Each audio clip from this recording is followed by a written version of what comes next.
Ambika notice करती है कि राजबाड़ी में एक मंदिर था जो कि लॉक्ड था और अंबिका इस बारे में विकास से पूछती है। विकास बताता है कि यह मंदिर तभी खुलता है जब काली माँ खुद किसी के सपनों में आती है और ऐसा 40 साल पहले हुआ था, यानी कि ये मंदिर भी पिछली बार 40 साल पहले ही खुला था। यहाँ हम विकास के पिता से मिल पाते हैं जो कि ज्यादा बोलते सुनते तो नहीं है, may be because of his old age. अब उस रात घर में कुछ असाधारण गतिविधियां होती हैं, जैसे वुमेन के घोस्ट्स दिखना। श्वेता की जो टैब थी उस पे अपने आप ट्री की ड्राइंग बन जाती है, जिससे हम समझ पाते हैं कि श्वेता वो ड्राइंग नहीं बनाई है। अब अगली सुबह सरपंच एक ब्रोकर को लेके आते हैं जो कि अंबिका से कहता है कि राजबाड़ी को बेचना बहुत मुश्किल है क्योंकि लोग इसे कर्स्ड मानते हैं। वहीं पैरेलल में दीपिका श्वेता के टैबलेट पे उसी ट्री की फोटो देखती है और वो क्लियरली कहती है कि ये तो सेम वही पेड़ है जो कि पीछे, मतलब राजबाड़ी के पीछे जो खंडर है वहां पे है। ये सुनते ही श्वेता दीपिका से कहती है कि चलो वहां चलते हैं, लेकिन दीपिका क्लियरली कहती है कि हम वहां नहीं जा सकते। क्यों? क्योंकि वहां दुवित्तो राक्षस रहता है। ये सुनने के बावजूद श्वेता खंडर में जाने की जिद करने लगती है और ऐसे में दीपिका उसे खंडर तक लेके जाती है,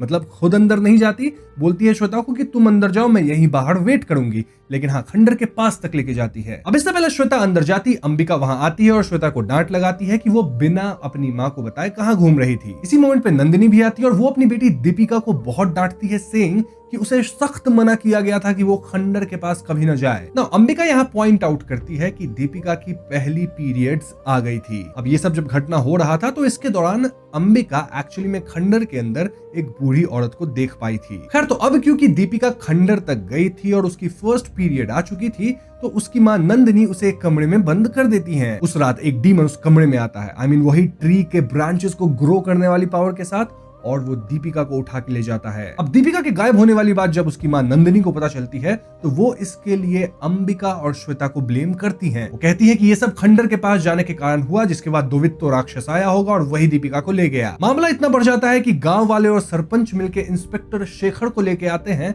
जो कि 5 दिन पहले यहाँ ट्रांसफर हुआ था। यहाँ गाँव वाले शेखर को बताते हैं कि पिछले 3 महीने से कई लड़कियां गायब हुई हैं एंड वो लोग स्पेसिफिकली उसी दिन गायब होती हैं जिस दिन उनकी पहली पीरियड्स आती है। गांव वालों को मानना है कि दुवित्तो राक्षस इन लड़कियों को उठा के ले जाता है and the most strange part is कि ये लड़कियां 3-4 दिन बाद सही सलामत वापस भी आ जाती हैं। बट इन केस अगर कोई बच्ची को खोजने जाता है तो वो इंसान वापस नहीं आता, बच्ची तो 3-4 दिन में वापस आ जाएगी। Now of course inspector Shekhar और अंबिका दोनों थोड़े मॉडर्न थे और वो लोग इस बात को नहीं मानते और ऐसे में दोनों खंडर के अंदर दीपिका को ढूंढने जाते हैं। इन्हें दीपिका तो नहीं मिलती, लेकिन अंबिका को वहां बच्चों की रोने की आवाज आती है और वो पेड़ के अंदर एक फेस देखती है जो कि उसे लगता है दीपिका की है, लेकिन नजदीक जाने पे वो बस लकड़ी का कार्व्ड आउट फेस था पेड़ के अंदर। खैर, तो छानबीन के बाद उन्हें कुछ नहीं मिलता और अंबिका जब वापस राजबाड़ी आती है तो उनकी बेटी श्वेता उनसे पूछने लगती है कि आखिर इस गांव में ऐसा क्या है कि श्वेता के मम्मी पापा अंबिका और शुभांकर उसे कभी भी गांव नहीं आने देते थे। इस पॉइंट पे अंबिका एक कहानी सुनाना शुरू करती है जो कि इस गांव की कहानी से कनेक्ट होगी। तो दोस्तों, अगर आपको रक्त बीज की कहानी याद हो तो उसे काली माँ मार दी थी, लेकिन रक्त बीज का एक बूंद खून पृथ्वी पे आके गिरा था और वो इसी जगह पे गिरा था जहाँ फिलहाल चंद्रपुर गाँव है। अब आइडियली तो रक्त से रक्त बीज ही उत्पन्न होना चाहिए था,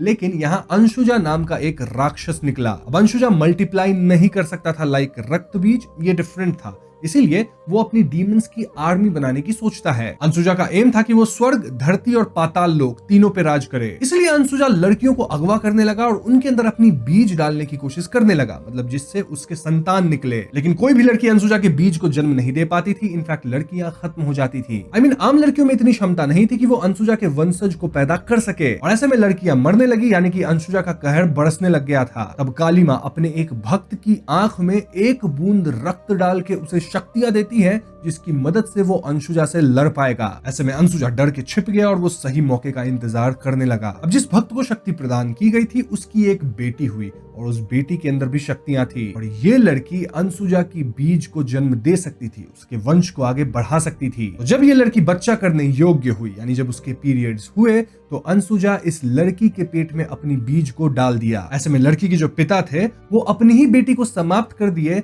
ताकि अंशुजा का जो वंश है वो आगे न बढ़ सके। अब ये जो ब्लेस्ड फैमिली थी काली माँ द्वारा, इसका ही वंश शुभांकर है और इसीलिए स्पेसिफिकली सिर्फ इस परिवार के अंदर जब भी बच्ची जन्मती है तो उसे समाप्त कर दिया जाता है, क्योंकि वो पोटेंशियल है कि उसके अंदर अंशुजा अपनी बीज डाल सकता है। बेसिकली बच्ची के जन्म के बाद काली माँ की जो पहली पूजा होती है उस पूजा में बच्ची का बलिदान दिया जाता है। शुभांकर को भी पता था कि उसकी बेटी श्वेता के साथ ऐसा ही होगा, इसीलिए वो गांव छोड़कर शहर में बस गया था और वो सबको बता रहा था कि मेरा बेटा हुआ है। जबकि वो अपनी बेटी के साथ शहर में रह रहा था और गांव वापस नहीं आना चाहता था। तो यस, ये थी इस फैमिली की पूरी हिस्ट्री। दूसरी तरफ इंस्पेक्टर शेखर और सरपंच गांव की उन लड़कियों से मिलते हैं जो कि पहले तो गायब हुई थी लेकिन वापस आ गई थी। ये लड़कियों से पूछते हैं कि उनके साथ क्या हुआ था, लेकिन लड़कियों को कुछ भी याद नहीं था। इनफैक्ट लड़कियों के साथ कुछ गलत भी नहीं हुआ था और ये मेडिकल टेस्ट करके पता चल गया था। ऑल्दो एक बहुत ही स्ट्रेंज फिनोमिनन ये हो रहा था कि जो भी लड़कियां इस तरह से गायब होकर वापस आई थी उन सब की पीरियड्स परमानेंटली बंद हो गई थी। सरपंच का कहना था कि उसका शक एक बूढ़ी औरत पे है जो कि तंत्र मंत्र करती है और गांव में 24 साल पहले सरपंच ने उसे निकाल दिया था। अब ये वही बूढ़ी औरत है जिसको अंबिका भी देखी थी। खैर, कमिंग बैक टू अंबिका, उस रात उसको साक्षात काली मां दिख जाती हैं। देन उसे अपने पति के भी विजन्स आते हैं एक पेज से, जो पेज बेसिकली अंबिका को दीपिका के दादाजी दिए थे, मतलब कि विकास के पिता। और इस पेज के अंदर लिखा था कि बेटी की रक्त से ही राक्षस का अंत होगा और काली मां का जो खड्ग है वही वरदान बनेगा। अब दोस्तों देखा जाए तो 40 साल बाद अंबिका को काली मां दिख गई थी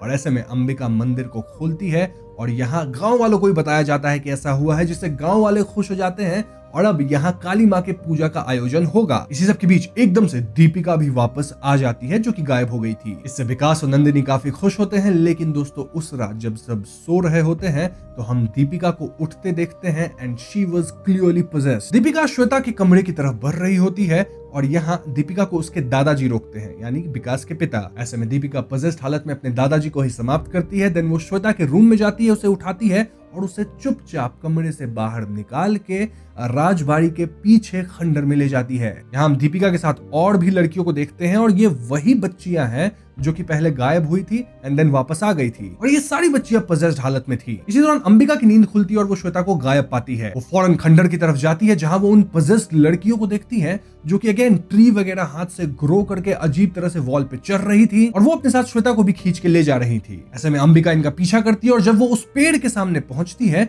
तो वहां वो उस बूढ़ी औरत को देखती है जो कि यहाँ श्वेता को पकड़ के रखी थी। इस बूढ़ी औरत के आसपास ढेर सारी लड़कियां थी, मतलब वही बच्चियां जो कि पोजेस्ड हालत में थी और इन सबको देख के अंबिका बहुत ज्यादा डर जाती है। स्टिल वो बूढ़ी औरत से किसी तरह अपनी बेटी श्वेता को खींचती है और यहाँ से भाग निकलती है। अब ये जो घटना था ये अंबिका के लिए टू मच था और ऐसे में वो सोचती है कि वो गांव से निकल लेगी आज ही रात, अभी के अभी।